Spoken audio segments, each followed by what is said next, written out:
नमस्कार, बुलेटिन में आपका स्वागत है। आपके साथ मैं हूं जीनत सिद्दीकी। यूपी विधानसभा का शीतकालीन सत्र आज से शुरू हो रहा है। ये 3 दिनों तक यानी 17 दिसंबर तक चलेगा। इस सत्र में सरकार अनुपूरक बजट पेश करेगी और अनुपूरक बजट लाएगी और लेखानुदान भी पेश करेगी। सरकार की अपनी तैयारी है, तो वहीं विपक्ष ने भी सरकार को घेरने के लिए कमर कसी हुई है। विपक्ष के पास लखीमपुर खीरी का मुद्दा है, कानून व्यवस्था का मुद्दा है, महंगाई, किसानों की समस्या समेत जनहित के कई मसलों पर हंगामे के आसार जो हैं बने हुए हैं। इससे पहले कल कार्य मंत्रणा समिति की बैठक हुई। इसके बाद स्पीकर हृदय नारायण दीक्षित ने सर्वदलीय बैठक भी बुलाई। इसमें इस सत्र को सुचारू रूप से चलाने को लेकर चर्चा हुई। माना जा रहा है कि आगामी विधानसभा चुनाव से पहले 17वीं विधानसभा का ये अंतिम सत्र हो सकता है।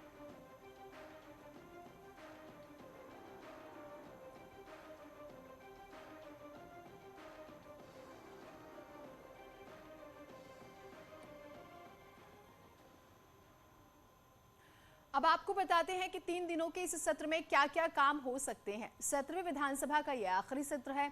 सरकार अनुपूरक बजट जो है वो पेश करेगी, 2.25 लाख करोड़ रुपए देगी।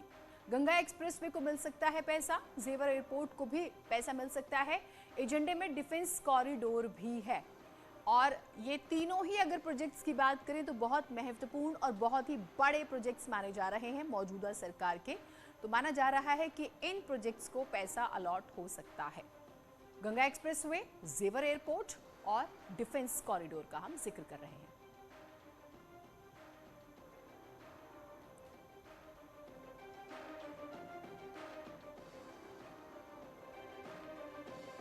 और अब आपको बताते हैं कि सत्र के दौरान किन किन मुद्दों पर विवाद हो सकता है। सबसे महत्वपूर्ण लखीमपुर खीरी हिंसा, कानून व्यवस्था, महंगी बिजली, बढ़ती महंगाई, बेरोजगारी, महिला सुरक्षा, ये ऐसे मुद्दे हैं जिस पर विपक्ष भी अपनी तैयारी किए हुए बैठा है और माना जा रहा है कि इस पर हंगामा जरूर होगा।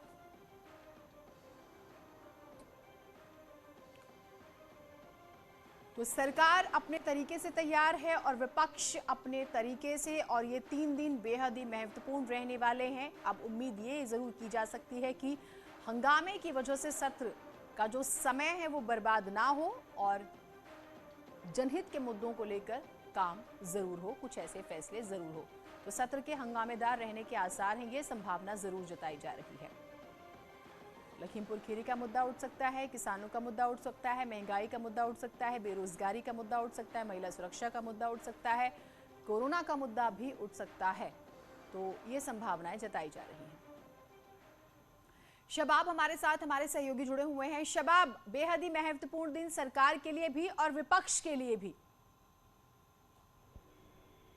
बिल्कुल जीनत, देखिए दिन बड़ा महत्वपूर्ण है, लेकिन चूंकि सदन की कार्यवाही का समय बहुत कम है, महज 3 दिन का ये शीतकालीन सत्र है, जिसमें आज पहला दिन है। 11 बजे जब सदन की कार्यवाही शुरू होगी तो सबसे पहले जो दिवंगत नेता हैं जनरल विपिन रावत, उनके साथी, उन तमाम लोगों को श्रद्धांजलि दी जाएगी और उसके बाद आज का दिन जो है वो खत्म हो जाएगा, यानी कि आज कोई भी शेड्यूल नहीं है।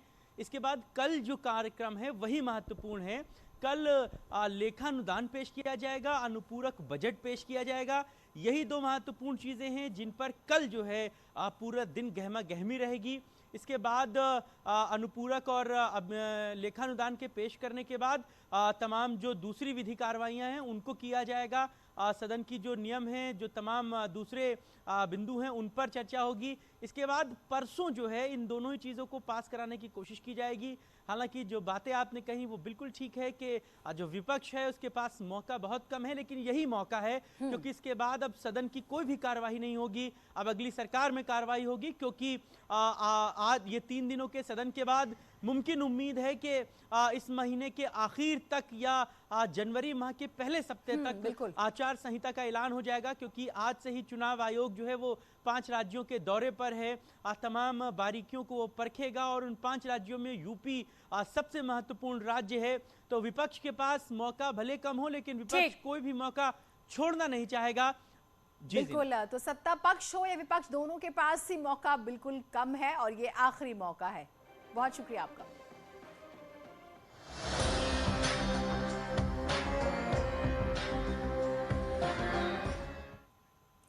काशी में 2 दिनों तक मुख्यमंत्रियों के साथ के जुटान के बाद आज अयोध्या में सीएम का महाकुंभ लगेगा।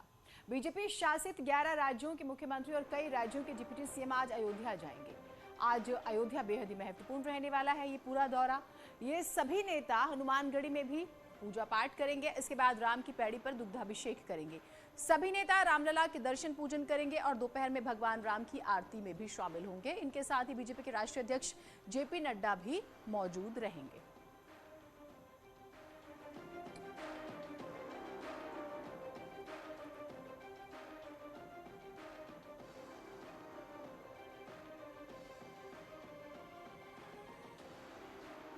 और अब आपको बताते हैं कि बीजेपी के कौन कौन से मुख्यमंत्री और उप मुख्यमंत्री आज अयोध्या में रहने वाले हैं। जेपी नड्डा, आप जानते हैं वो पार्टी के राष्ट्रीय अध्यक्ष हैं बीजेपी के।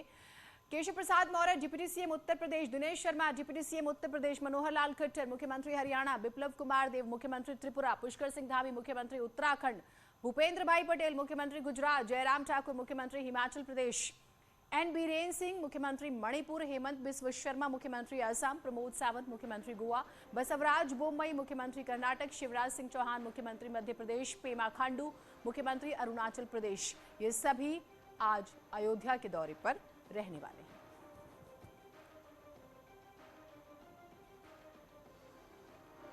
तो 11 राज्यों के सीएम जो हैं आज और डिप्टी सीएम उत्तर प्रदेश जिनका हम जिक्र कर रहे हैं और इसे कई लिहाज से महत्वपूर्ण माना जा रहा है। प्रधानमंत्री ने, आपने देखा पिछले 2 दिनों की अगर आप पूरी एक्सरसाइज देखें तो कई तरह के टिप्स दिए, गुड गवर्नेंस का जिक्र हुआ और अब जो है आज का दिन भी बहुत महत्वपूर्ण। राम की पेड़ी से अनामिका हमारे साथ हमारी सहयोगी जुड़ी हुई है और हनुमानगढ़ी से रामगोपाल हमारे साथ हमारे सहयोगी जुड़े हुए हैं। अनामिका, मुख्यमंत्रियों का जो ये पूरा दौरा है इसके कई मायने हैं, हम धार्मिक लिहाज से भी समझिए और चुनावी लिहाज से भी। ये पूरा कार्यक्रम बताइएगा आज का।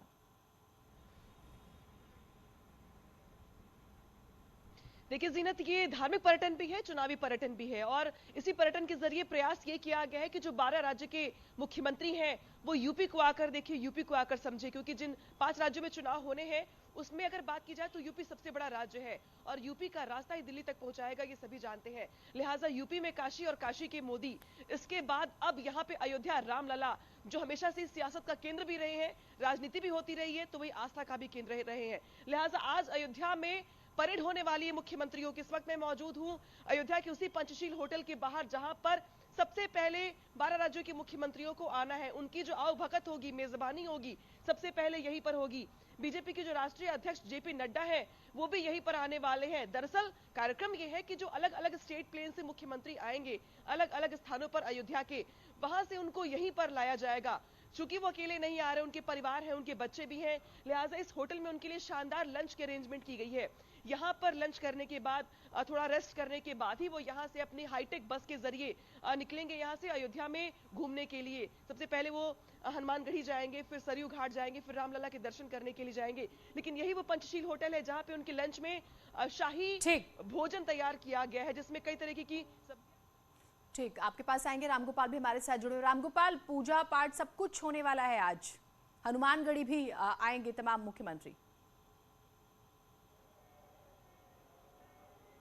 बिल्कुल, और ये कहा जाता है कि जो भी व्यक्ति मनोकामना लेकर, कुछ भी कामना लेकर अगर अयोध्या आ रहा है तो उसको सबसे पहले यहीं हनुमानगढ़ी आना होगा और यहीं पे भगवान हनुमान जी के चरणों में यहाँ शीश नवाना होगा। क्योंकि हनुमान जी जो है वो माता सीता के दत्तक पुत्र हैं और यहाँ पे राजा के उनको उपाधि दी गई है, तो इसलिए जो है जो सबसे पहले आएंगे लोग वो यहीं पे आएंगे और यहाँ पे दर्शन पूजन करेंगे। हमारे साथ महंत राजू दास जी भी हैं, आप दर्शन पूजन कराएंगे आज? पहले तो पूरे देश को ढेर सारी शुभकामना, बधाई। जिस प्रकार से अयोध्या में भव्य दिव्य मंदिर निर्माण कार्य चल रहा है उसी कड़ी में मैंने देखा भगवान विश्वनाथ की कॉरिडोर का भव्य दिव्य निर्माण। उसके साथ साथ मैं आज, ऐसा संभव नहीं था लेकिन ये हिंदू पूरे सनातन धर्म संस्कृति और पूरे सनातन हिंदू जाति का के लिए गर्व की बात है कि एक साथ 12 मुख्यमंत्री को आना, मतलब 12 स्टेट एक साथ ही दर्शन करेगा। ऐसे तो पूरे देश के कोने कोने से आम जनता आती है, हनुमान जी महाराज का दर्शन पूजन करती है, लेकिन एक साथ 12 स्टेट के जनप्रतिनिधि एक साथ आए दर्शन करें, ये सौभाग्य की बात है। महंत जी बेहद खुश हैं, लेकिन न्यूज 18 अपने दर्शकों को आज हनुमानगढ़ी से सीधे जो है हनुमान जी के दर्शन करा रहा है। अब देखिए सीधे तस्वीरें यहाँ पे कि किस तरीके से यहाँ पूजन चल रहा है, पाठ चल रहा है। क्या महाराज जी से जानते हैं, महाराज जी कोई विशेष पूजा भी करवाएंगे क्या सबको? नहीं, विशेष पूजा तो आज रहेगी ही, इसके नाते रहेगी। क्यों? तो हम हर तस्वीर अपने दर्शकों को दिखाएंगे। इसे महत्वपूर्ण धर्म के लिहाज से भी माना जा रहा है, लेकिन चुनाव के लिहाज से भी इसे बहुत महत्वपूर्ण माना जा रहा है। एक छोटा सा ब्रेक ले रहे हैं, कहीं मत जाइएगा।